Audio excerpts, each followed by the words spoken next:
আসসালামু আলাইকুম।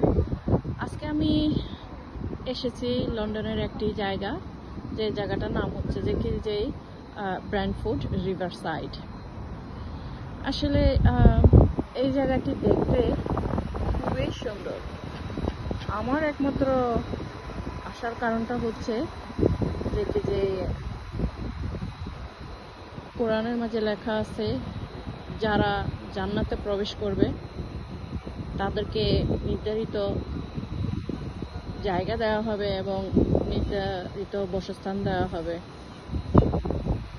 যখন তাদেরকে নির্ধারিত বাসস্থান দেওয়া হবে, ধরে নেন একটা ঘর দেওয়া হবে, আর সেই ঘরের পাশে এরকম যদি নদী বয়ে যায় তাহলে তো আর কোনো কথাই নেই।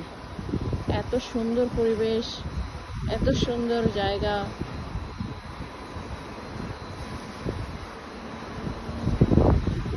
আপনারাও আসবেন।